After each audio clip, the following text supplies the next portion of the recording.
Good morning, welcome back to my channel. இன்றைக்கி Sunday vlog உங்களுக்கு share பண்ண போகிறேன். டைம் பார்த்திங்கன்னா 7:30 ஆச்சு. நான் கடைக்கு கிளம்பிட்டேன். பாப்பா வந்து தூங்கிட்டு இருக்கிறா. ஸோ பாப்பா வரலன்ட்டா. ஸோ பக்கத்தில் எங்கே இருக்க கடைக்கு தான் போகிறேன், ரொம்ப தூரம்லாம் இல்லை. ஸோ வெயில் வேறு ஸ்டார்ட் ஆகிடுச்சிங்களா, நான் வரல போமா அப்படி டயர்டாக இருக்குது அப்படின்னா. ஸோ ஓகே இப்போ அவளை விட்டாச்சு. நாங்கள் பக்கத்தில் இருக்க கடைக்கு போயிட்டு இன்றைக்கி ஃபிஷ் தான் வாங்கலான்னு இருக்கேன். சிக்கன் வேண்டாமான்னு சொல்லிட்டு அவளே. ஸோ ஃபிஷ் மட்டும் வாங்கிட்டு வந்துட்டேன். வேறு எல்லாமே இருக்குது வீட்டில். ஃபிஷ் வாங்கிட்டு அப்புறம் கொத்தமல்லி கருவேப்பிலை இல்லை, அதை மட்டும் வாங்கிட்டு வந்துடலான்னு. ஸோ இன்றைக்கி ஃபுல் டே vlog நான் ஷேர் பண்ண போகிறேன். அம்மா நான் என்ன போயிட்டு வரட்டுமா?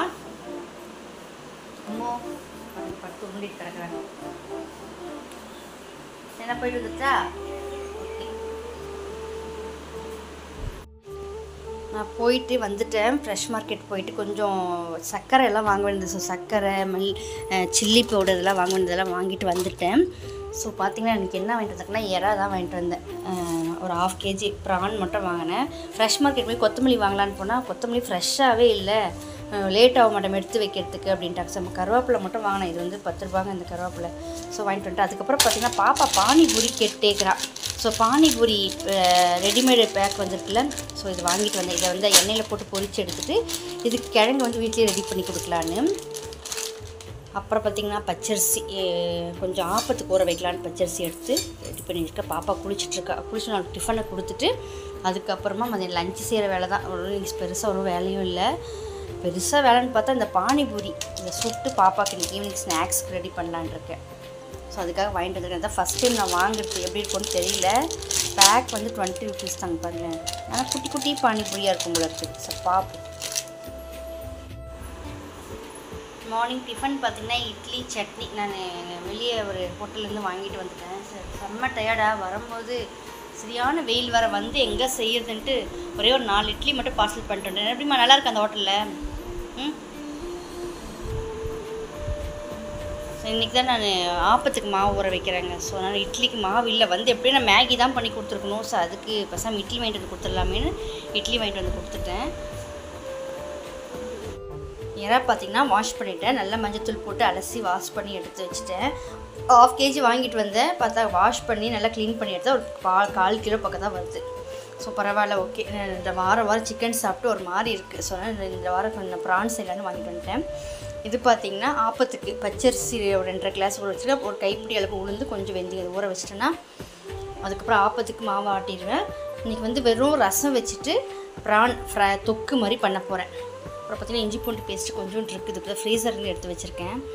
இதே போதும். இன்றைக்கி வேலை வந்து கம்மி தான் எனக்கு. ஸோ ரைஸ் வச்சுட்டு ப்ரான் தொக்கு பண்ணிட்டு அந்த மாவு ஆட்டிட்டு பாத்திரத்தை கழுவணும். வேறு வேலை இல்லை. சின்ன வெங்காயம் பார்த்திங்கன்னா உழவு சந்தையில் வாங்கினேன். 60 rupees தான் கேஜி. பட் ரொம்ப குட்டி குட்டியாக இருக்குது. பட் குட்டி குட்டியாக இருக்குது சின்ன வெங்காயம் தான் நல்லா வந்து காரமாக இருக்கும்னு சொல்கிறாங்க. ஸோ அதனால வாங்கிட்டு வந்தேன். பட் உரிக்க தான் ரொம்ப கஷ்டம்.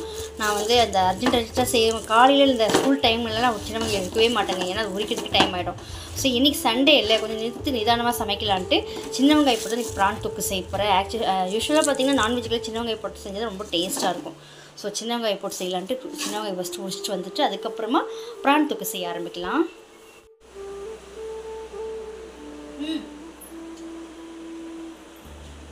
பார்த்திங்கன்னா ஒரு 3-4 days முன்னாடி வாங்கிட்டு வந்தேன். பாதி கட் பண்ணி பாதி ஃப்ரிட்ஜில் வச்சேன்.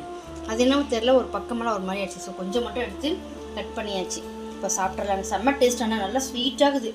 சாப்பிட்டு வரமோ. ப்ரான் தொக்கு செய்யறதுக்கு எல்லாம் ரெடி பண்ணி எடுத்து வச்சுக்கோங்க. சின்ன வெங்காயம் கட் பண்ணி எடுத்து வச்சுருக்கேன். கருவேப்பிலை, பச்சை மிளகா, தக்காளி, நாட்டு தக்காளி தான் ஒரு 4 பழம் எடுத்து நல்லா பழம் எடுத்து வச்சுருக்கேன். இஞ்சி பூண்டு பேஸ்ட்டு, தேங்காய். இந்த தேங்காய் கூட நான் என்ன போட்டு அரைக்க போகிறேன்னு பார்த்திங்கன்னா மிளகு, கொஞ்சம் சோம்பு, சீரகம் போட்டு அரைக்கணும். சரிங்களா? இப்போ தேங்காவை அரைச்சிட்டு வந்துட்டு தாளிக்க ஆரம்பிச்சிடலாம். பார்த்திங்கன்னா தேங்காய் கூட மிளகு, சோம்பு, சீரகம் இதை நல்லா பேஸ்ட் பண்ணி எடுத்துட்டு வந்துடலாம். பார்த்தீங்கன்னா ப்ரான் தொக்கு செய்ய ஆரம்பிச்சிடலாம். ஒரு பேன் வச்சுக்கேன். நான் தேங்காயில் தான் செய்ய போகிறேன் இன்றைக்கி. ஆக்சுவலாக தேங்காய் தான் இப்போ 3 ஸ்பூன் அளவுக்கு தேங்காய் எடுத்துக்கிறேன். எண்ணெய் நல்லா காயட்டும். ஃபிஷ் கிரேவியும் சரி, ப்ரான் தொக்கும் சரி, இது இந்த மாதிரி சீ ஃபுட் எல்லாமே நான் தேங்காய் நீர் செஞ்சேன், சூப்பராக இருக்கும். ஸோ நான் தேங்காய் தான் ஊற்றிருக்கேன். நல்லா சூடான பிறகு சோம்பு, சீரகம் இதெல்லாம் கொஞ்சம் ஒரு 1/2 ஸ்பூன் போட்டுக்கலாம். எண்ணெய் காய வச்சு சோம்பு, சீரகம், லைட்டாக கடுகு போடலாம். கடுகு நான் சேர்க்க மாட்டாங்க, நான் போட்டுக்கு. இப்போ இதெல்லாம் பொரிட்டு நல்லா பார்த்தீங்கன்னா சோம்பு, சீரகம், கடுகு நல்லா பொரிஞ்சிருச்சு. இப்போது வெங்காயம், கருவேப்பிலை, பச்சை மிளகாய் இது எல்லாத்தையும் ஒன்றா போட்டுக்கலாம். போட்டு நல்லா இந்த வெங்காயமும் பச்சை மிளகாய் அதெல்லாம் வந்து பொன்னிறமாக ஆகிறதுக்கு வதக்கிக்கலாம். பார்த்தீங்கன்னா வெங்காயம் எந்த அளவுக்கு பொன்னிறமாக இருப்பாங்கல்ல, இந்த அளவுக்கு வதக்கிக்கணும். இப்போ இது கூட வந்து நம்ம 1/2 கிலோ ப்ரான் சுத்தம் பண்ணி வச்சுருக்கோம். அதுக்கு நல்லா ஒரு 1.5 ஸ்பூன் அளவுக்கு இஞ்சி பூண்டு பேஸ்ட் போட்டு அதையும் நல்லா பச்சை வாசத்தை வச்சு வதக்கிக்கலாம். இது கூடவே தக்காளி நல்லா ஒரு 3 பழுத்து தக்காளி, நாட்டு தக்காளி அதை இது கூட சேர்த்துக்கலாம்.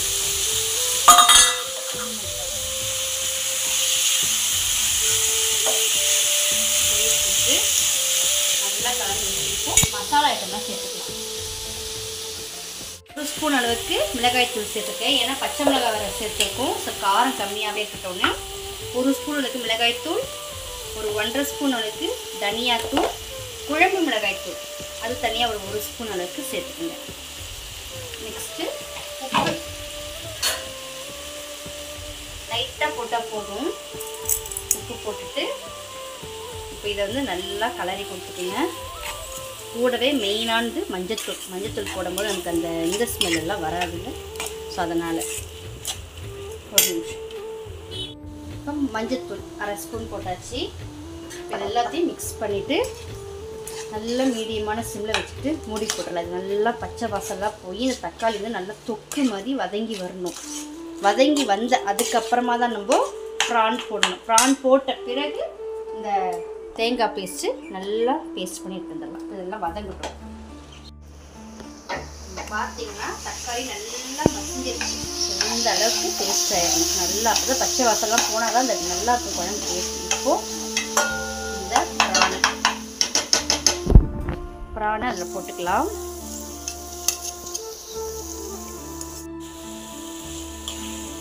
ப்ரானை போட்டுட்டு அப்படியே ஒரு மிக்ஸ் பண்ணி விடுங்க. ரொம்ப கரண்டி போட்டு கலரெல்லாம் கூடாது. நல்லா மிக்ஸ் பண்ணிவிட்டு இப்போ என்ன பண்ணணும், நம்ம பார்த்தீங்கன்னா இப்போ எம்மியாக இருக்குல்ல, நம்ம தேங்காய், சோம்பு, 2 மிளகு போட்டு அரைச்சி வச்சுருக்காது இதில் சேர்த்துக்கலாம். தேங்காய் இல்லாமையும் செய்யலாம், பட் தேங்காய் போட்டு செஞ்சோன்னு வைங்களேன் செம்ம டேஸ்ட்டாக இருக்கும். அதுக்கு தேங்காய் ஊற்றிடுவேன். கொஞ்சம் கிரேவியும் நல்லாயிருக்கும். Wow, so beautiful. இப்போ தேவையான அளவு தண்ணி இந்த மிக்ஸி ஜாரை அலசி தண்ணி ஊற்றிக்கலாம்.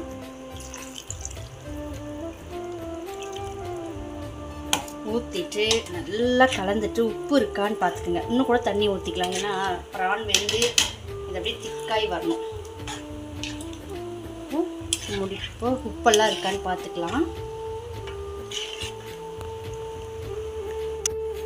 பார்த்தீங்கன்னா தண்ணியெல்லாம் ஊற்றிட்டேன். போதும், இந்த அளவுக்கு தண்ணியே போதும். நல்லா கலரி கொடுத்துட்டு நல்லா உப்பெல்லாம் காரம்லாம் உரப்பாக சூப்பராக இருக்குது. இப்போ நல்லா கொதித்து இறக்கும் போது கொத்தமல்லி இலையை போட்டு இறக்கிடலாம். ஏன்னா கொத்தமல்லி நான் வாங்கலை. ஏம்மா இப்படி இருக்கிற சரியான வெயில்மா. இப்போ பார்த்தீங்கன்னா இறக்கும் போது கொஞ்சமாக கொத்தமல்லி இலையை போட்டு இறக்கலாம். பட் கொத்தமல்லி நான் வாங்கலை.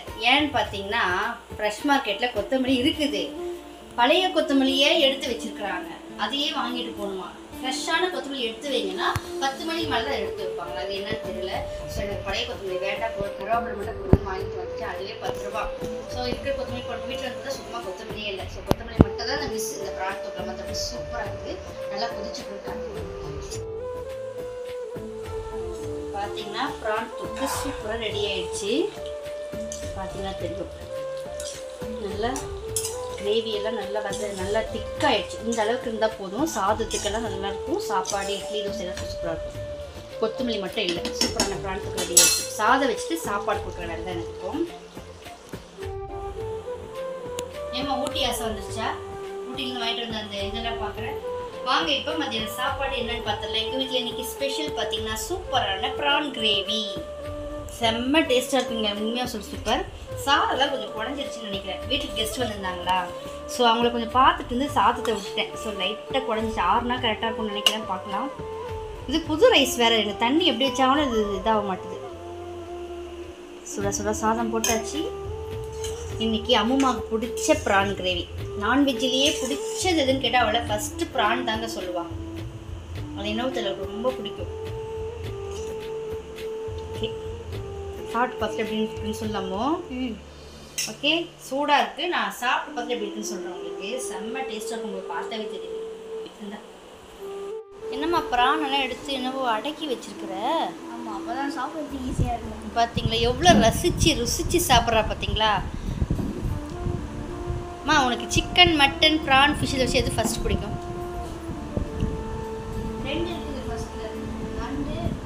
பார்த்தீங்களா, அதை வேற வந்து ஒரு அப்படியே டெக்கரேட் பண்ணி அதை வந்து அப்படியே ருசிச்சு அமிர்த மாதிரி சாப்பிடுவா. ஓகே, டேஸ்ட் மட்டும் சொல்லு எனக்கு எப்படி இருக்குன்னு. ப்ரான் எடுத்து வச்சு டேஸ்ட் பண்ணி சொல்லு. நல்லா சாப்பிடுமா, உடம்பு கொஞ்சம் நல்லா குண்டாக்கு, ரொம்ப லீனாக்குறேன்றாங்க. டேஸ்ட்லாம் சூப்பராக இருக்கா? ஓகே, சாப்பிடு. ஓகே ஃப்ரெண்ட்ஸ், நானும் சாப்பிட்டு கொஞ்ச நேரம் ரெஸ்ட் எடுத்துகிட்டு பார்த்தீங்கன்னா டைம் பார்த்தீங்கன்னா 1 கூட ஆகலை. எனக்கு சீக்கிரம் முடிச்சிட்டேன். சாப்பிட்டு அதுக்கப்புறம் கிச்சன் வேலை தான் பயங்கரமாக இருக்குது. கிச்சன் ரொம்ப அசிங்கமாக இருக்குங்க. எல்லாம் க்ளீன் பண்ணணும், அது கழுவி எடுக்கணும். இந்த கிச்சன்லாம் க்ளீன் பண்ணிவிட்டு அப்புறம் பார்த்திங்கன்னா மாவு இது ஆப்பத்துக்கு மாவு கூட வச்சுருக்கேன், அதை ஆட்டி எடுக்கணும். ஓகேங்களா, சாப்பிட்டு வரேன் நானும். பார்த்திங்கன்னா கிச்சன்லாம் க்ளீன் பண்ணியாச்சு. கொஞ்ச நேரம் ரெஸ்ட் எடுத்துகிட்டு வந்துட்டு அதுக்கப்புறம் டைம் பார்த்தீங்கன்னா 4:30 ஆகுது. டைம் பார்த்தீங்கன்னா 4:20 ஆகுது. ஸோ ஃபஸ்ட்டு வேலையாக வந்து கிச்சனில் ஃபுல்லாக கழுவி வாஷ் பண்ணி எல்லாத்தையும் எடுத்து வச்சாச்சு. நைட்டுக்கு சாதம் கொஞ்சம் இருக்குது. எனக்கு உப்புமா பண்ணிக்கலான்ட்டு இருக்கேன். ஏன்னா உப்புமா மேலே ஒரு ஆசை இருந்துச்சு, உப்புமா சாப்பிட்லான்னு. அதான் இப்போ தான் ஆப்பத்துக்கு தேங்காய், உளுந்து இதெல்லாம் ஊற வச்சுருக்கேன். வந்து நைட்டு ஒரு 8 மணிக்கு அரைச்சிக்கலான்னு. அப்புறம் பார்த்திங்கன்னா அந்த தண்ணி எதுக்கு வச்சுருக்கேன்னு பார்த்தீங்கன்னா சுடு தண்ணி. இந்த நான்வெஜ் செய்யும் போதெல்லாம் நான் நிறைய டைம் சொல்லியிருக்கேன், சிங்கில் நான்வெஜ் மேலே ஸ்மெல் வருது இல்லை. ஸோ அந்த ஸ்மெல் வராமல் இருக்க சுடு தண்ணி எல்லாம் வாஷ் பண்ணி முடிச்சுட்டு லாஸ்ட்டு வந்து இந்த ஹோல்ஸ்க்கு நேரம் நல்லா சுடு தண்ணி காய வச்சு ஊற்றணும், அந்த ஸ்மெல்லாம் எல்லாம் போயிடும். ஸோ அதுபோல் நான் சண்டே இந்த வேலையை நான் செய்வேன். மற்றபடி கிச்சன் க்ளீனிங் ஃபுல்லாக முடிஞ்சுது. எல்லாமே எடுத்து தொடச்சி முடிச்சாச்சு. பாப்பா பார்த்தீங்கன்னா தூங்கிட்டுருக்கா. ஒரு 2:30 மணிக்கு படுறீன்னு சொல்லி படுக்க வச்சா தூங்கிட்டுருக்கா. அம்மா டைம் ஆச்சு, ஏந்திரிம்மா. 4:30 ஆகுது. ஏந்திரி. ஹலோ ஃப்ரெண்ட்ஸ், டைம் பார்த்தீங்கன்னா 5:40 ஆகுது. இப்போ தான் போய் நான் ஃப்ரெஷ் ஆகிட்டு வந்தேன். செம்ம டயர்டாகி போச்சு. கிச்சனில் ஃபுல் க்ளீனிங் வேலைங்களை முடிச்சேன்னா செம்ம டயர்டாகிடுச்சு. அப்படியே கொஞ்ச நேரம் படுத்துட்டேன். பாத்ரூம்லாம் கழிட்டு வந்து கொஞ்ச நேரம் திரும்ப படுத்துட்டேன். அப்புறம் போய் சில்லுன்னு நல்லா தண்ணியை ஊற்றிட்டு வந்திருந்தா இப்போ நல்லா இருக்குது. பாப்பா பார்த்தீங்கன்னா இது டான்ஸ் கிளாஸ் ஹோம்ஒர்க் அனுப்பணும். ஸோ அதுக்காக ரெடி ஆகிட்டு இருக்கிறா. ஸோ நாளைக்கு டான்ஸ் கிளாஸ் இருக்குது. ஸோ இன்றைக்கி ஹோம்ஒர்க் அனுப்பணும்ல, ஸோ அதெல்லாம் ரெடி ஆகிட்டுருக்கா. இப்போ ஈவினிங் பார்த்திங்கன்னா நைட்டுக்கு பார்த்திங்கன்னா எனக்கு வந்து உப்புமா பண்ண போகிறேன். எனக்கு சாதம் கொஞ்சோண்டு இருக்குது, இறால் கிரேவி கொஞ்சம் இருக்குது. கொஞ்சம் உப்புமா சாப்பிட்லான்ற மாதிரி ஒரு ஆசை இருந்துச்சு. சார் உப்புமா பண்ணிவிட்டு கொஞ்சம் சாதம் இருக்குது, உப்புமா பண்ணி பாப்பாவுக்கு கொடுக்கலான்னு இருக்கேன். பாப்பா வந்து உப்புமா சாப்பிட மாட்டா. பட் இன்றைக்கி நீ சாப்பிட்டு தான் ஆகணும்னு நான் சொல்லியிருக்கேன். என்னம்மா இன்றைக்கி உப்புமா சாப்பிட போறியா? கொஞ்சம் மட்டும் ட்ரை பண்ணுவேன். எதுவுமே சாப்பிடாமே பிடிக்கலன்னு சொன்னேன் அப்படிங்க. ஸோ அதனால் எனக்கு உப்புமா பண்ணிவிட்டு நைட்டுக்கு இறால் கிரேவி நல்லாயிருக்கும். ஸோ அதனால் கொஞ்சம் உப்புமா பண்ணி அவங்களுக்கு தரலான்னு இருக்கேன். நைட்டுக்கு டின்னருக்கு உப்புமா தான், அப்புறம் மாவு அரைக்கணும். ஸோ இப்போ பாப்பா ஹோம்ஒர்க்கு, அதாவது டான்ஸ் ஆடி ஹோம்ஒர்க் அனுப்புகிறேன். ஸோ அதை கொஞ்சம் நான் வீடியோ ஷேர் பண்ணுறேன். பால் இல்லை தான் காஃபி. இன்னைக்கு பால் வாங்கலை. ஸோ பிளாக் காஃபி தான் போட்டிருக்கேன். ஸ்நாக்ஸ் பார்த்திங்கன்னா இது என்ன சொல்லுவாங்கம்மா, இது பேர் ஏதோ ஒன்று நல்லாயிருக்கும். நான் பார்த்து இந்த ஆட் சிப்ஸ் கடையில் வாங்கணும்னு இது ரொம்ப சூப்பராக இருக்கும். ஸ்நாக்ஸ் பார்த்தா இதுதான். ஹோம்ஒர்க் முடிச்சிட்டியா? நமஸ்காரம் மாஸ்டர். புஷ்பாஞ்சலி நட்டு வாங்க.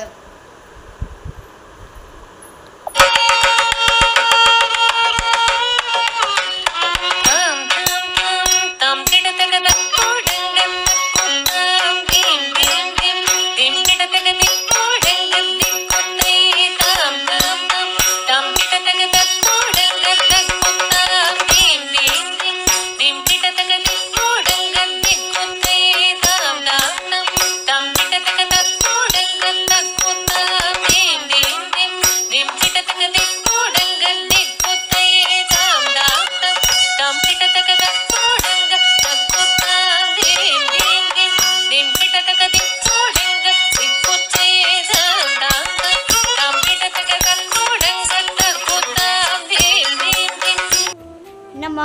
செய்ய ஆரம்பிச்சிட்டியா?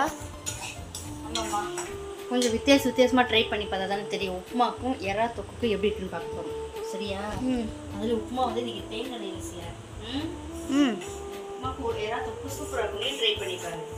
சாதம் இருக்கு மாதிரி பாருங்க, ஒரு கிண்ணம் சாதம் இருக்குது. ஓகேவா? கொஞ்சம் உப்புமா, கொஞ்சம் சாதம் சாப்பிட்டுக்கலாம். இப்போ தேவையான அளவு வெங்காயம், இதெல்லாம் கடலைப்பருப்பு, பச்சை மிளகாய் ஒன்று போட்டால் போதும். கொஞ்சமாக. ஓகேவா? செஞ்சுட்டு சாப்பிட்டு பார்த்துட்டு எப்படி இருக்குன்னு சொல்லு. ஓகேவா? சாப்பிட்றியாமா? பார்த்தீங்கன்னா சூப்பராக ஒரு உப்புமா பண்ணியிருக்கேன். ஓகேவா? நெக்ஸ்ட் பார்த்தீங்கன்னா ப்ரான் கிரேவி நல்லா சூடாயிடுச்சு. நெக்ஸ்ட்டு நாளைக்கு காலையில் ஆப்பத்துக்கு மாவும் அரைச்சிட்டேன். இப்போ வேலையெல்லாம் முடிச்சாச்சு. நாளைக்கு ஆப்பமும் கார சட்னியும் ஸ்கூலுக்கு வச்சு அனுப்புகிறேன். ஓகேவா? லஞ்சுக்கும் அதே வச்சிருந்தேன். ஓகே, சாப்பிட்டுக்கிறியா? இது பார்த்தீங்கன்னா நெக்ஸ்ட் டே மார்னிங் எடுத்தது. ஆப்பத்துக்கு மாவு கரைச்சி ஆப்பம் ஊற்றி கார சட்னி தான் ரெடி பண்ணியிருந்தேன். இந்த ஆப்பத்துக்கும் கார சட்னிக்கும் வேறு லெவலேருந்து பாப்பாவுக்கு லஞ்சும் பேக் பண்ணி அனுப்பிட்டேன். ஸோ இந்த ஃபுல் டே vlog உங்களுக்கு பிடிச்சிருந்தா லைக் பண்ணுங்கள், ஷேர் பண்ணுங்கள், மறக்காமல் சப்ஸ்கிரைப் பண்ணி பாருங்கள். நாளைக்கு இதே மாதிரி சூப்பரான வீடியோவில் பார்க்கலாம். தேங்க்ஸ் ஃபார் வாட்சிங். Tata, bye bye.